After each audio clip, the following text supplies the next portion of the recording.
Good afternoon, everyone. Thank you for making it for this event, which I am sure promises to be a great learning experience for all of us. Today, we are meeting as part of the MEA's distinguished lecture series, which the MEA conducts along with educational institutions of repute in the country. Um, in many ways, given the knowledge and insights that members of our diplomatic garden have regarding world affairs and things in general, the MEA basically sort of, wants to sort of share the knowledge and help us to make more sense of events around us. I'm sure, given what is happening these days in global politics, which all of you have been reading about, the need on our part to better understand the dynamics of global politics, which not only affects events at the very highest levels, but also in terms of prospects of education, moving to other places, economy, are very real indeed. To that extent, I think today's talk attains a lot of significance. I'm happy to share that today we are joined by Ambassador Asoke Mukerji. Ambassador Mukerji joined the Indian Foreign Service in 1978. His diplomatic assignments include the United Kingdom, Kazakhstan, Russia, the United Arab Emirates, Uzbekistan, Tajikistan, Turkmenistan, the United States, and the former Yugoslavia. Between 1995 and 1998, he served as India's delegate to the World Trade Organization, as Special Secretary, and earlier as Additional Secretary in the Ministry of External Affairs. He supervised India's foreign policy planning and participation in international organizations. He has also led India's international dialogues on countering terrorism and also on cyber issues.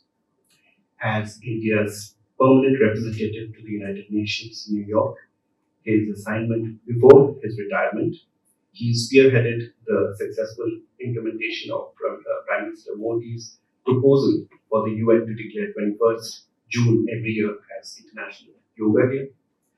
He led India's negotiations on the unanimously adopted UN Agenda 2030 for Sustainable Development. He initiated the UN's ongoing project to construct a memorial wall for all fallen UN peacekeepers by 2026 in New York. In 2018, the University of East Anglia, UK, awarded him a doctorate in civil law degree in recognition of his contribution to diplomacy. In addition to being an outstanding diplomat with lot in terms of achievements, he has published books on Indian military history, including Valor and Sacrifice, the first Indian soldiers in Europe, 1914 to 1916, and Gallipoli Revisited. His book, India and the United Nations, a photo-journal, 1945 to 2015, was presented by Prime Minister Modi to former UN Secretary General Mr. Ban Ki-moon in September 2015. Ambassador Mukerji teaches diplomacy as a senior fellow at the Diplomat Foundation established by the governments of Switzerland and Malta. He is an elected member of the Governing Council of India's oldest strategic think tank, the United Service Institution. He is a distinguished fellow of the Vivekananda International Foundation, and he is also a member of the International Institute of Strategic Studies, London. So we are very fortunate to have you today with us and looking eagerly to your talk. Today's event would be chaired by Honorable President Professor K. Aggarwal. Professor Aggarwal is the founding Vice Chancellor of Guru Gobind Singh Indraprastha University. He is also the Chair of National Board of Accreditation. He's been an author of various books, 400 research papers in the fields of electronics and computer engineering. The Computer Society of India conferred the Lifetime Achievement Award on Professor Aggarwal in 2016. I'm very sure that you would agree with me that under his dynamic leadership, the university has been on a very dynamic path towards increasing its offerings to students and making contributions to the larger society of South Asia. Thank you very much, sir, for every appreciated session today. I would now request the Honorable President, Professor K. Aggarwal, to offer a bouquet to our esteemed guest, followed by a few words from him.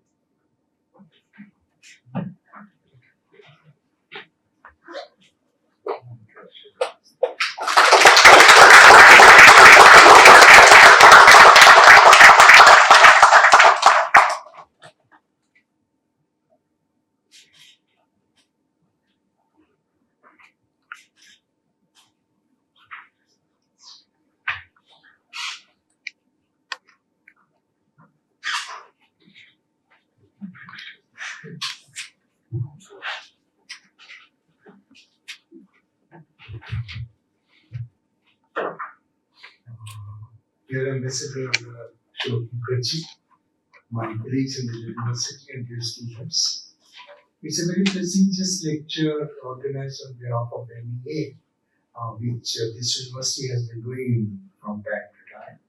And we are so fortunate to have this Ambassador Asoke Mukerji amongst us. I know him at a personal level from the interactions in Vivekananda International Foundation, where both of us are connected in some sense and contributing in our own ways. And I have heard him at times and know his views on many subjects. And today, when he talks to us on India and the Global South, I think it becomes very relevant for South Asian university. This university, which was incorporated by the Ministry of External Affairs when he was an active part of the ministry, that all the SAARC countries came together to found a university.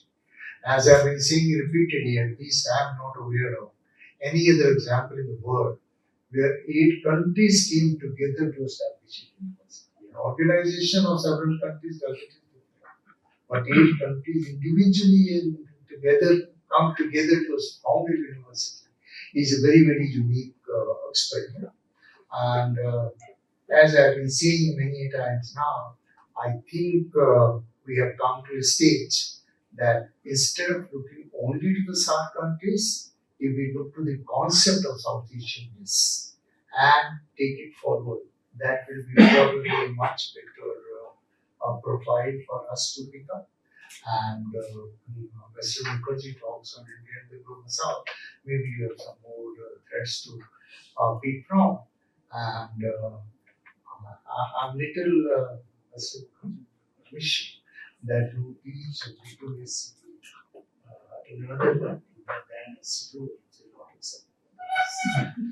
You have to teach diplomacy here, and our students will be most benefited by such an experience. I request it, and I'm almost sure it will be granted, and it will be part of teaching diplomacy to our students, because none can do better than such persons who spend their life on that. And that's the beauty of this university, that we welcome all that to happen in any way. So I welcome him once again on behalf of all of you, and I'm sure that at the end of the lecture, I will learn something more about Global South. Thank you very much.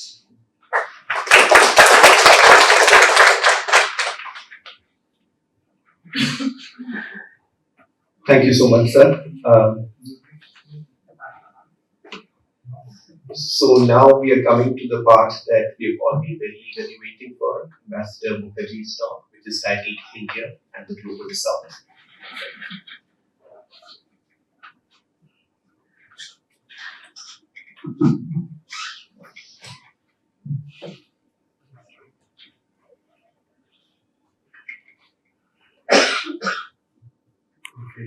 Thank you. First of all, thank you, Professor Aggarwal, for your very kind words and an offer that cannot be refused. So we will work on it.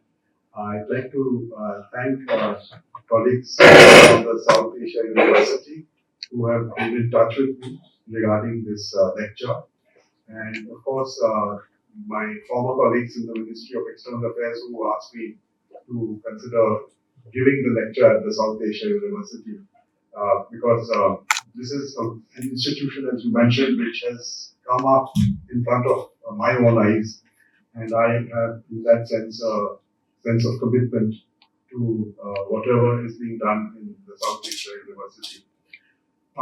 When the topic India and the Global South was put forward for this lecture, it aroused a lot of interest in me because the world we are living in is going through momentous changes, and the term Global South in the past 2 or 3 years has become very popular. The first time the word Global South was used was way back in 1969 during the Vietnam War in the United States.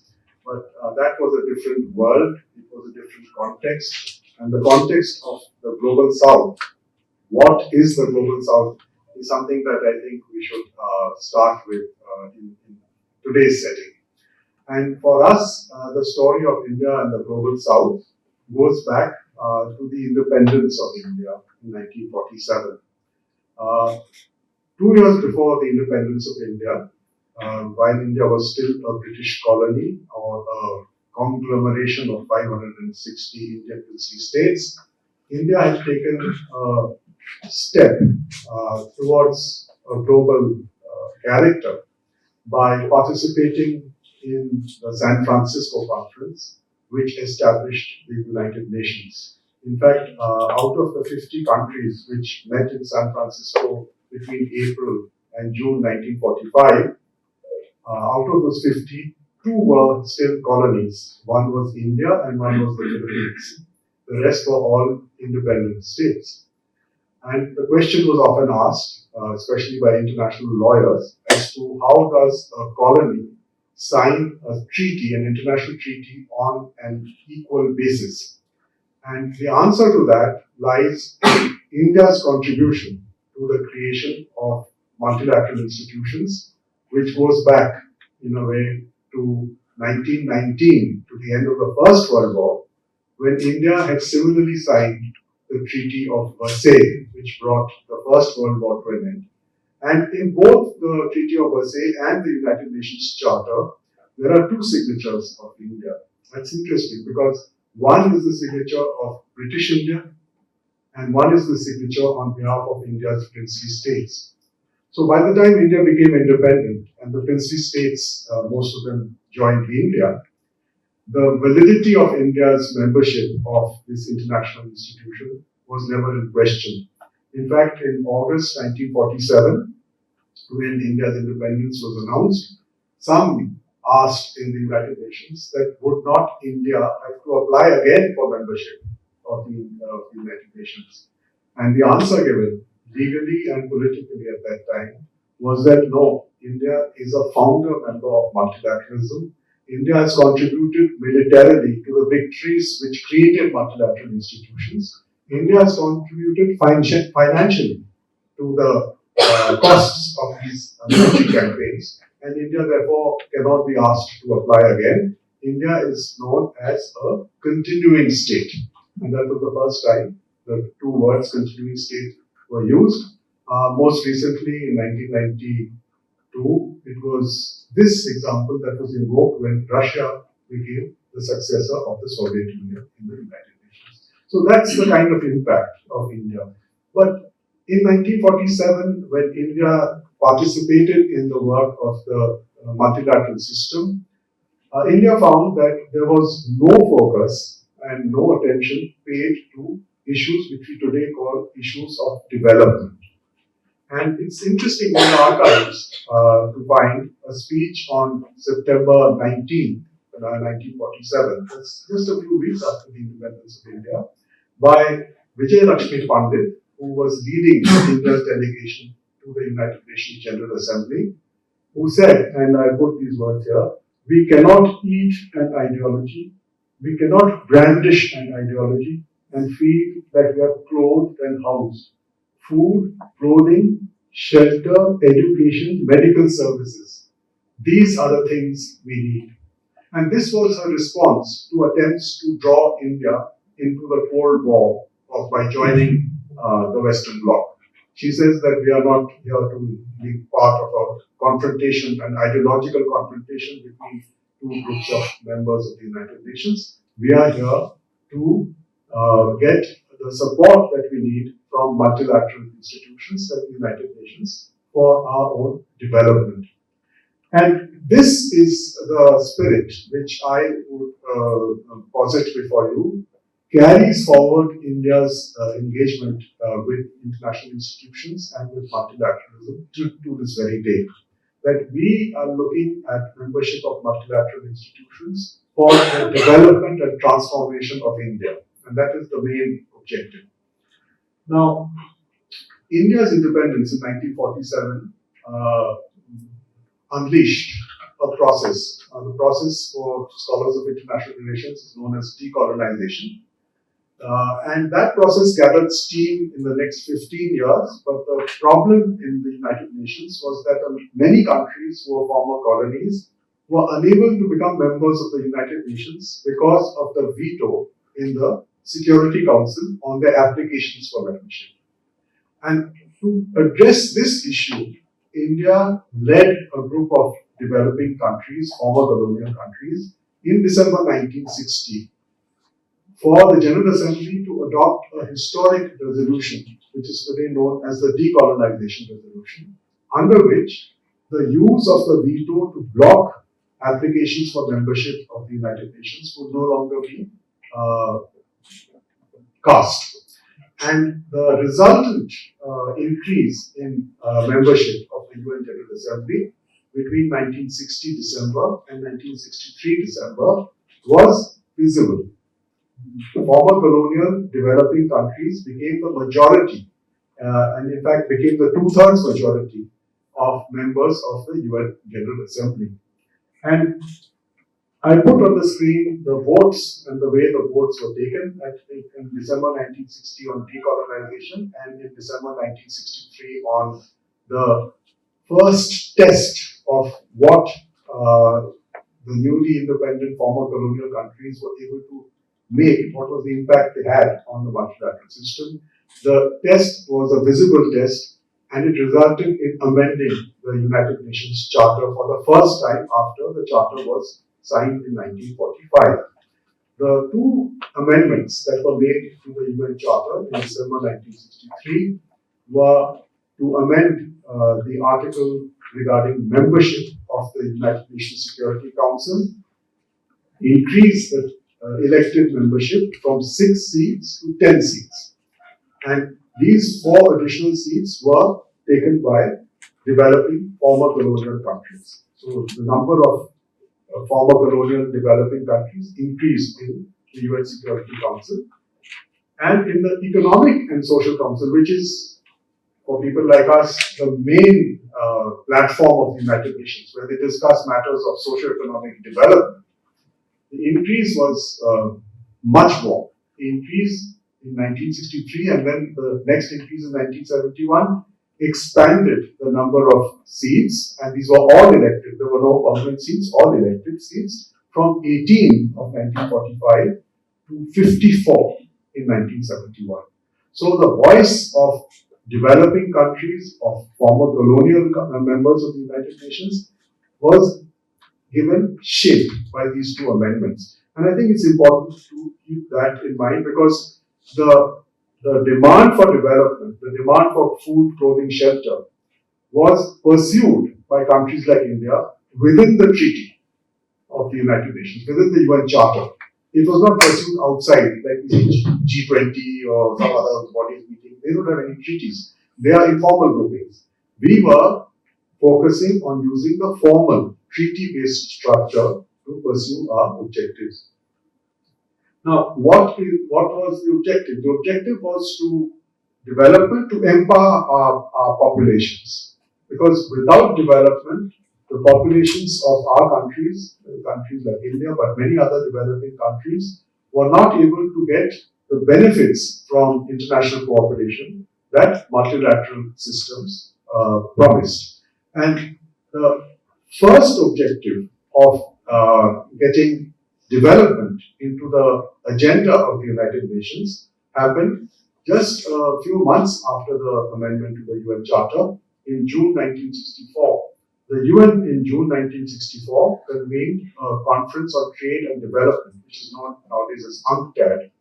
And in June 1964, 77 members of the United Nations who were developing countries, former colonial countries, joined together and created the platform which resonates till today and is known in the popular accounts as G77. So these were the 77.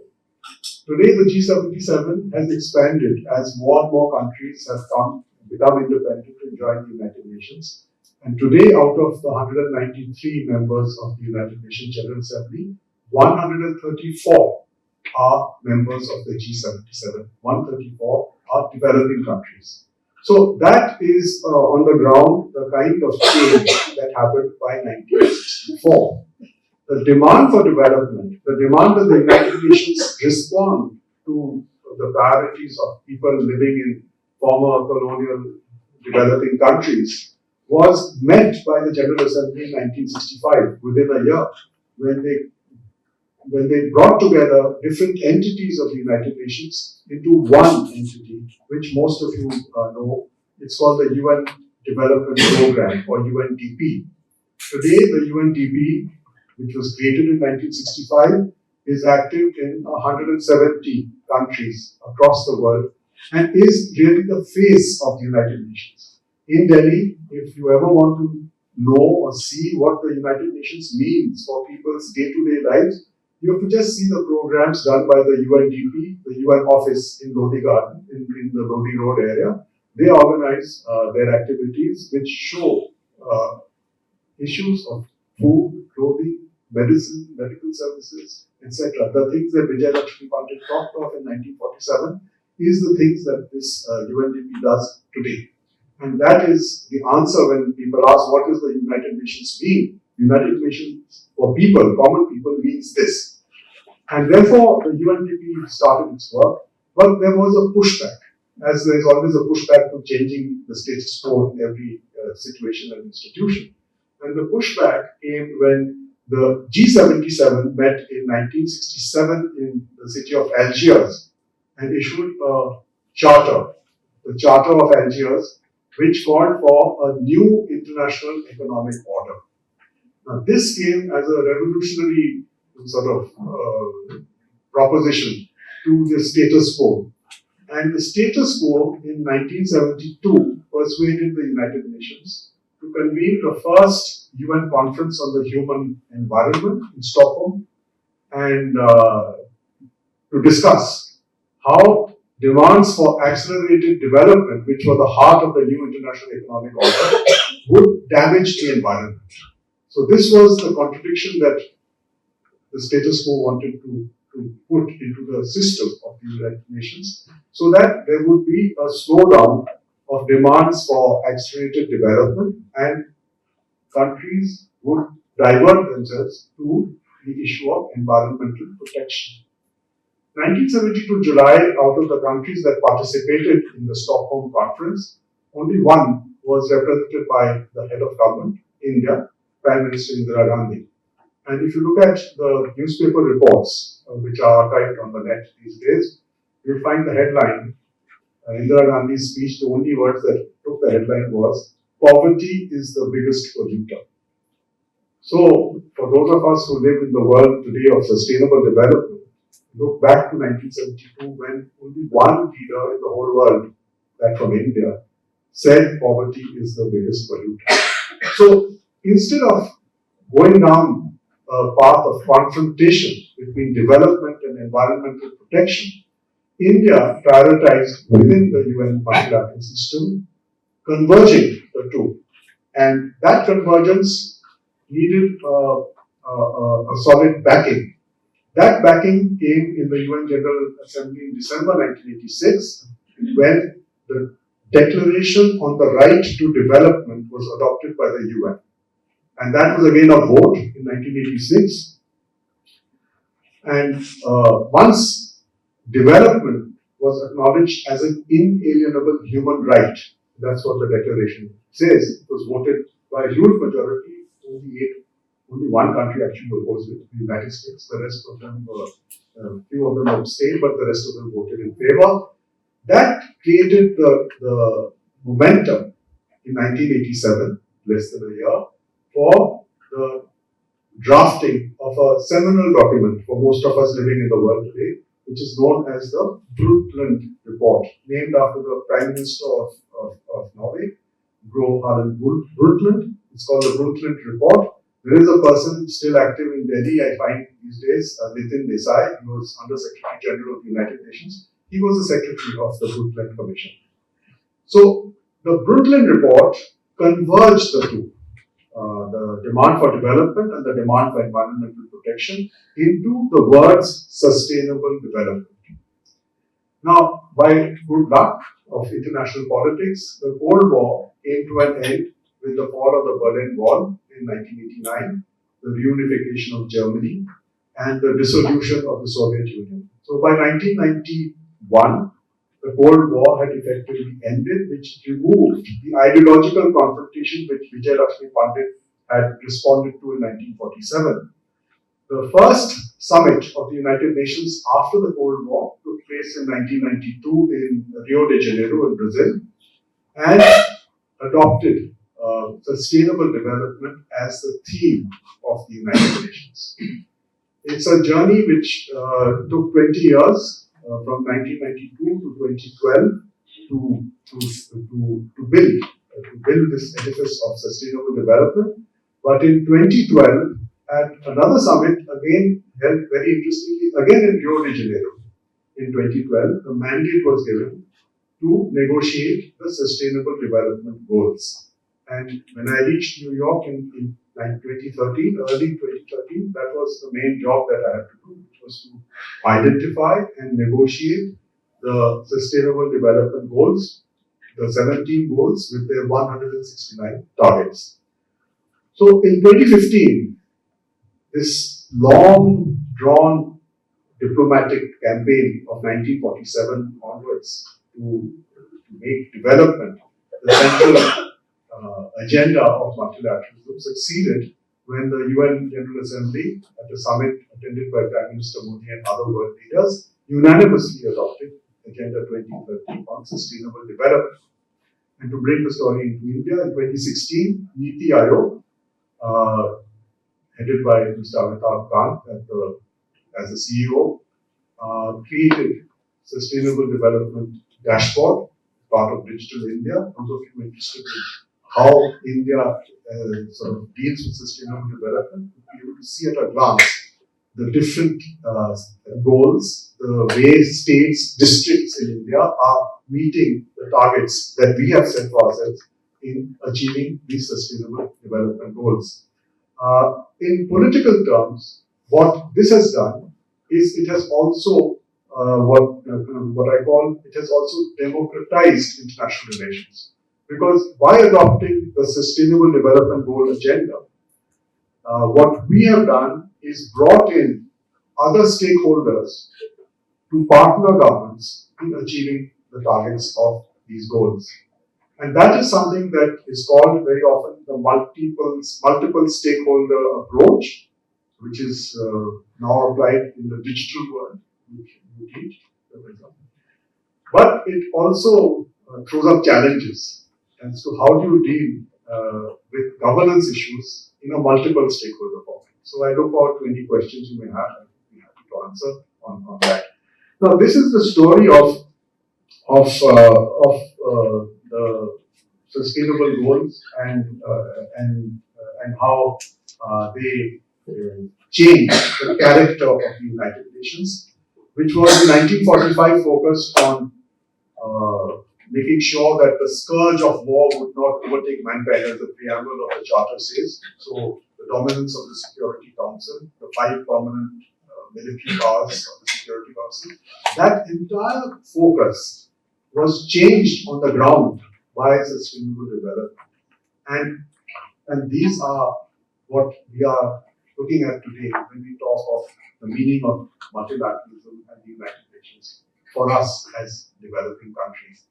Now, the story of the G77 is intrinsically bound with the story I've told you of India and sustainable development. Because by itself, India could not have achieved all these objectives. India needed to work together with other developing countries in the G77. And in the period 2013-2015, when quite contentious issues were put forward to be part of the Sustainable Development Goal agenda, it was always the G77, the 134 countries, which took a common position. And that was, I think, the beauty of the system of collective bargaining, but it is also an illustration of effective multilateral diplomacy. That you may have a priority in these goals of 1 or 2 or 3, but to get all of them together as a common agenda and then to prioritize your own priority is the kind of give and take of multilateral diplomacy that took place. Now, the goals, therefore, were in the UN treaty framework. They are part of the UN Charter. They are a decision of the General Assembly. As part of the Sustainable Development Project, some treaties were negotiated. The most well-known for those of you who are environmental activists is the United Nations Framework Convention on Climate Change, UNFCCC, under which every 2 years you have a conference of parties. I was very happy that in my time, 2015, we had the conference of parties in Paris, resulted in the Paris Agreement. And the Paris Agreement coincidentally also incubated the first international intergovernmental organization in independent India, the International Solar Alliance, not far from here in Gurgaon, is a grouping of 120 plus countries who have joined hands to focus on the use of solar energy as renewable energy to meet the threat of climate change. So this is a positive narrative that came out of the G77. But at the same time, there were some underpinning principles which have an important role in terms of these achievements. As I mentioned, we have pursued these goals of priorities of ours through a treaty-based framework. So, for example, in the world of international trade, in 1979, we negotiated as a group of developing countries within the General Agreement of Tariffs and Trade, known as GATT, the enabling clause. Enabling clause is known as the special and differential treatment clause, which is meant to enable developing countries to become active participants and benefit from international trade. So today, for example, when you hear of these high tariffs of India, in the words of President Donald Trump, the high tariffs of India and many other developing countries is anchored in the treaty provision of the World Trade Organization. Because in 1995, the GATT agreement was made an integral part of the treaty of the World Trade Organization, and it is a treaty commitment. It is not something that is whimsical on the part of the leaders of individual countries. It's an obligation which has been assumed by countries like the United States who have signed the World Trade Organization treaty. Similarly, in environment, when we negotiated the United Nations Framework Convention on Climate Change, we integrated treaty provision for common but differentiated responsibilities, CBDR. Now, these are not provisions that can be negotiated bilaterally by a strong country on the war path. These are outcomes, multilateral outcomes. And if they have to be reopened, the entire multilateral outcome has to be reopened. Because you can never just address one provision of a treaty. You have to amend or review a treaty in its entirety. Because the treaty is a balance of rights and obligations. So therefore, the focus for us has been to use the treaty to get the support that we need to achieve our objectives. Now, two areas identified in the process of the SDGs were increased financial resources and access to technology for development. These are two issues which, unfortunately, from 2015 till today, have, in a sense, regressed. Instead of the world community uh, lowering their resistance to increased financial flows from multilateral institutions for development, and instead of a supportive framework for technologies for development, the evidence between 2015 and 2025 shows that there has been a regress in this, and I'll just come to that. But these are two issues which are important for today's generation and future generations, because without technology, achieving and then sustaining change is going to be increasingly more and more difficult. Now, what are the challenges? I spoke of the challenge of poverty in 1972, which we identified.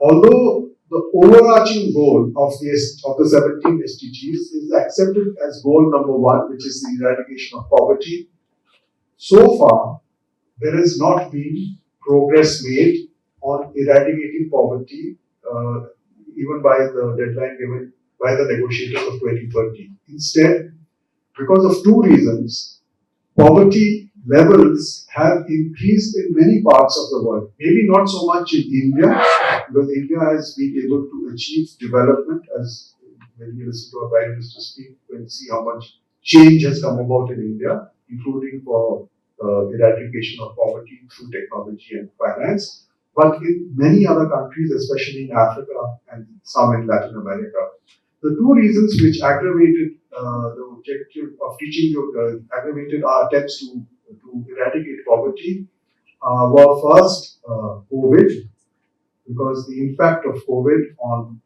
employment, production, etc., documented. The World Bank itself has issued reports on it. It pushed back a large number of people across the world back into poverty, the ones who have been brought up. The second is the growing fragmentation of international relations because of the use of military force and economic sanctions. Now, you can take your pick depending on which country you like or hate, but of the five great powers, each one of them has contributed to this fragmentation. The overall impact has been to set back the momentum of implementing the Sustainable Development Goals, so much so that in 2023, at a special UN summit on SDGs, the two words that came out of their summit outcome document were numerous crises. So what was to be done to address these numerous crises, all of which were linked with either COVID or with increased disruption and conflicts in the international landscape. The technology issue which I mentioned was starkly sort of put before us during COVID, when the technology for making vaccines was denied to developing countries in the World Trade Organization. For 3 years, negotiators tried, but eventually in 2022, when the World Trade Organization met, the developed countries kept hold of their intellectual property rights to vaccine manufacture, to therapeutics, and instead gave a short window of 6 months for developing countries to just manufacture vaccines, not to do therapeutics and diagnostics. This was a very strong, it had a very strong impact, and we just have to listen during the Raisina dialogue to speeches by delegates from the Caribbean, from Africa, when they came to India and said India was the country that stood by us because of the Vaccine Maitri initiative. What do they mean by that? They mean they're small countries in the Caribbean, 30, 40,000 people, but they were given these vaccines manufactured in India so that they could inoculate their populations against the dangers of COVID. So that was the kind of response, but it didn't come from a multilateral. It didn't come through the WHO. The entire vaccine facility of the WHO was bottled up in Europe, which acquired the vast quantity of vaccines that were being produced, didn't let them go to, for example, Africa. Only 2% of the population of Africa was inoculated during COVID. And that's a statistic which I think has a very strong political message. And then, of course, finance. when the UN met to take stock of the financial flows promised for sustainable development, they were confronted in the summit held last year, called the Summit of the Future, with the fact that there was no increase of any meaningful impact of multilateral financing for sustainable development. Instead, the UN Secretary General came up with a personal initiative of his own of creating an SDG stimulus package. Who is going to finance it, how it's going to be implemented is in the air. Nobody knows. And the United States, the strongest economy in the world, is opposed to the SDG stimulus. So this was the background against which we met for the pact for the Summit of the Future in September last year. Prime Minister Modi, Dr. Jaishankar attended this on behalf of India. And before attending the Summit of the Future, India had done two things. One was in 2023, when the world landscape was already apparent. India took the initiative in January 2023, when chairing the Group of 20, to convene a virtual summit of the Global South. So for India, 2023 is the year when the Global South enters the lexicon of the Ministry of External Affairs. When you go and crawl through their documents, you will find the Voice of the Global South, or VOGSS outcome. So there was a summit held in the early part of India's presidency of the G20. There was a summit held before India handed over the G20 presidency in September 2023. And this pushed the vision that India had of how the Global South would actually contribute to reforming the multilateral system. And a month before the Summit of the Future, in 2024, in August 2024, India convened the third of the Voice of the Global South virtual summits. 125 countries have participated at foreign minister or head of state level at these virtual summits, which were chaired by the Prime Minister of India. And for those of you interested, in the last slide, I have a reading list which contains the summary of our Prime Minister on what the Voice of the Global South Summit has recommended.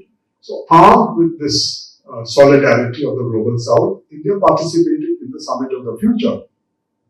But the document adopted by the Summit of the Future, which is known as the Pact for the Future, has, in a sense, became retrogressive rather than progressive.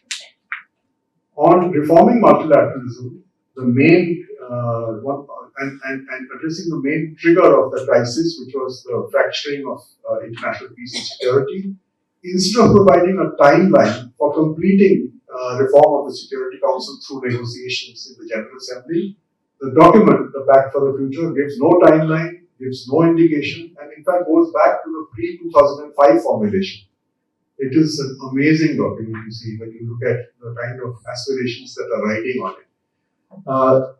On the SDGs themselves, it's a surprising document because it now goes into creating the fear that nothing can be done, all is lost on SDGs. And yet, when you listen to the Prime Minister of India's speech in the United Nations, you realize that a country of 1.4 billion people has actually done something to reach more of the targets, and some of them before time. For example, renewable energy targets India has met before its time. And so too, you listen to China, you listen to Brazil, you listen to South Africa, you listen to Kenya, you listen to Nigeria. So large developing countries have actually achieved a lot of the targets. So where is this fear psychosis being generated from? A person like me would say that there's a vested interest to create an ongoing, perpetual mechanism for reviewing the sustainable development goals without actually implementing the goals. And that is the danger, because they have roped in the statistical approach. And those of us who have dealt with statisticians, and with due respect to anyone who's a statistician here, I would say that the statistician will only give the number, but not the reality. And the number itself can be created out of different databases. We do not know.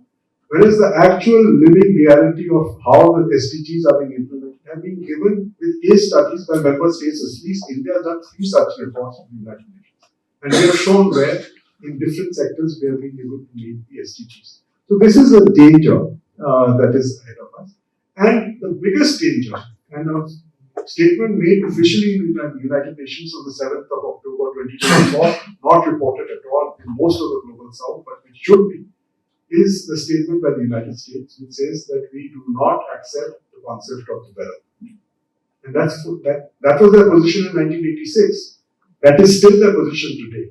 And when you hear the words today out of the White House, you understand that this is part of a policy, of state policy, which does not accept sustainable development as a legitimate aspiration and goal of more than 4/5 of humanity.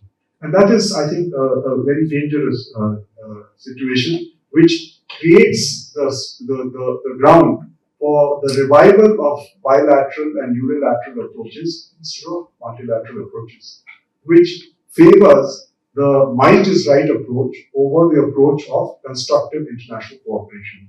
This is the danger facing the global south today. Now, what is the roadmap for the future? I think I could do no better than just look at Prime Minister's words in 2020, 5 years ago. So it's not that he just thought of it now. We cannot fight today's challenges with outdated structures. Without comprehensive reforms, the UN faces a crisis of confidence. In today's interconnected world, we need a reformed multilateralism that reflects today's realities, gives voice to all stakeholders, addresses contemporary challenges, and focuses on human welfare. So the choice today is between human-centric participation in international relations and a force-centric or a military-centric participation in international relations. It's a false choice. I do not agree that it's a valid choice, but it is marketed, it is created as a choice. So I talked about the voice of the Global South Summit process and the steps to reform multilateralism. But this is to go back, and in conclusion, to go back to the treaty, because everybody says that you can't get things done through the UN Charter. It's impossible because the 5 permanent members have a veto in the Security Council. The veto is contained in Article 108 of the Charter. So any attempt to reform the UN will have to be with the agreement of these 5 permanent members. My answer to that, 1963 December, I've already talked about it. Four of the 5 permanent members did not agree to amend the Charter to have more developing countries as elected members. And yet, in 1965, within 2 years, all 4 of them agreed with the amendment. Why? That scholars of international relations will be able to identify by looking at each of the permanent members. What was their geopolitical interest in 1963, 1964? What converged them to agree not to use the veto of Article 108? I would argue that in a multipolar or an emerging multipolar world, the same conditions apply. And therefore, we should be optimistic rather than pessimistic about this article, about the veto of the permanent members.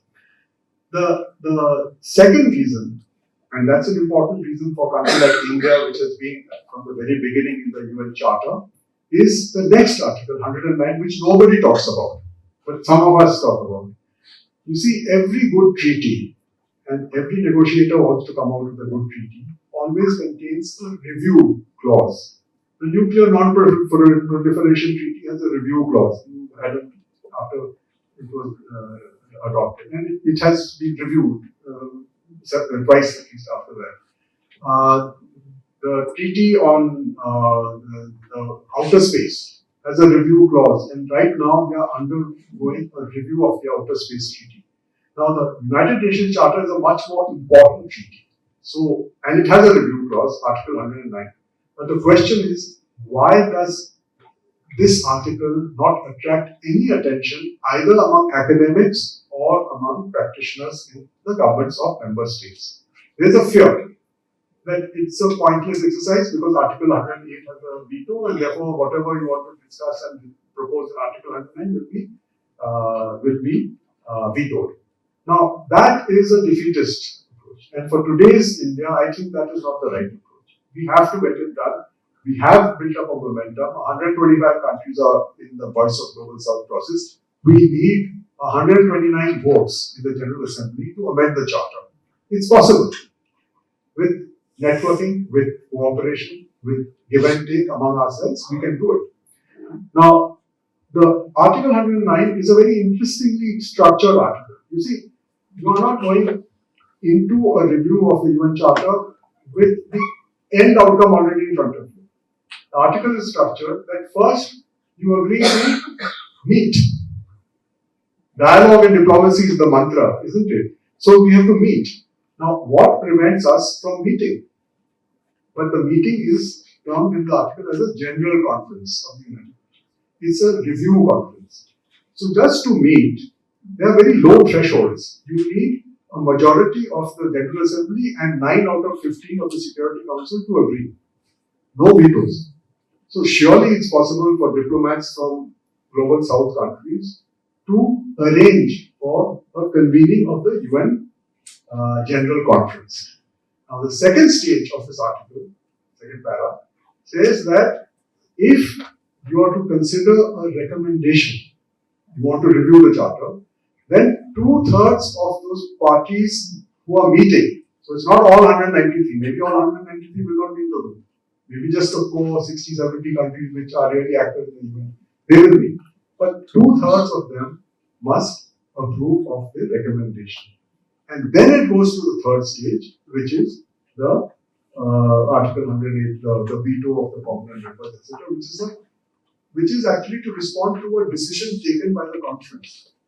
And I would put to you that a decision taken by a review conference is a much more important, significant decision than a decision taken to just increase the budget of the United Nations, which happens every 2 years. So, therefore, I would like to conclude by hoping that in September this year, when the United Nations marks its 80th anniversary, and ironically, the United Nations is not marking the 80th anniversary in any formal sense with a summit, etc. It's just the Secretary General who has just put forward an idea about a month ago that we should have an 80th anniversary commemoration. I find that very bizarre. But it's part of the narratives that are going on today of bringing down multilateralism, of bringing up bilateralism, and so on and so forth. So those of us, countries like ours, which depend on international cooperation through multilateral engagement, we need to take the lead. Why does India need to take the lead? If India's GDP, all of us are very proud of saying that we are a $3 trillion economy and we'll soon be $5 trillion and we'll go up, and by 2047 we'll be the second largest economy in the world, measured by GDP. The next question is, how do you measure your GDP? And the World Bank has an interesting chart. It measures GDP by the contribution of international trade to GDP. You look at the figure for India, it's at 50%. So India's GDP today of 3 trillion, 50% of it is generated by India's international trade. If India needs to become a larger GDP, then India needs to increase its international trade, which means India needs to increase international cooperation. I think it's a simple, logical point. But these things need to be discussed. These things need to be articulated. And I'm very happy that today at the South Asia University, I have been given this opportunity to talk about this. I hope that within this room, there will be some who take these ideas forward. I would like to see a review of the UN Charter take place in my lifetime. And I think that in your lifetimes, you must have a review of the UN Charter. Otherwise, create a new treaty. Why do we stick with a treaty which we feel has given us nothing? And I have argued that we have got a lot of the UN Charter. So I am among those who think that the UN has actually enabled India to progress from where we were in 1947 without food, clothing, etc., to where we are today, the fourth or fifth largest economy in the world. That has taken place. So on the basis of treaties. So I think that that is the note on which I'd like to end. There are people in other parts of the global south who are like us. We have with Africa the vision of President Dr. Abdul Kalam, the India Pan-Africa project, or 49 countries of Africa in some sectors, specific sectors of SDGs, health, for example, education, are connected with India, are benefiting from it. So we have done a regional approach. We need a multilateral approach. India, Brazil, South Africa, driven by three big global south countries. We have a trust fund in New York. And that trust fund has already generated enough to finance 35 projects in global south countries. The beauty of these projects is that unlike the UN or OECD projects, these are unconditional. They don't have conditionalities attached to them. And therefore, the money that's given does not flow back to the donor, which is what happens in those other forms of cooperation. And then, of course, in 2016, India anchored its development partnership with the UN in creating the India-UN Development Fund. That's a small beginning. China has a much larger China-UN Development Fund. But if as the global south, we can converge on this, we have countries who feel that either all of us have to follow what they say, the Washington consensus, or that we have our own consensus and this is what we will do. So this is the map of the 125 countries for those of you interested. I found it interesting to look at this because I was mentioning to Professor Aggarwal when we met before that in 2011 I was closely involved with the South Asian process, and they'd asked me to chair a group in the South Asian process for recommending a South Asian Economic Union. Among ourselves, countries of South Asia, then SAARC, and we came up with a consensus document which was presented in November 2011 to the SAARC summit held in Maldives. Unfortunately, politics in the Maldives didn't allow that to be pursued by the Maldives.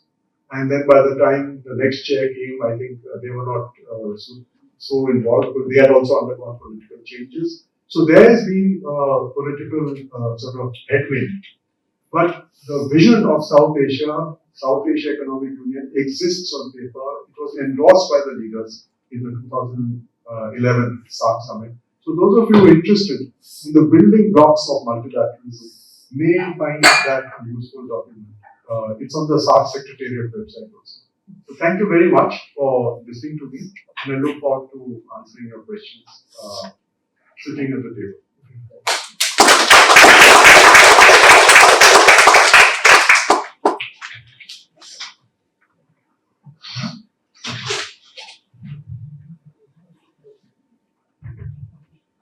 Thank you so much, sir. I think at a time when we are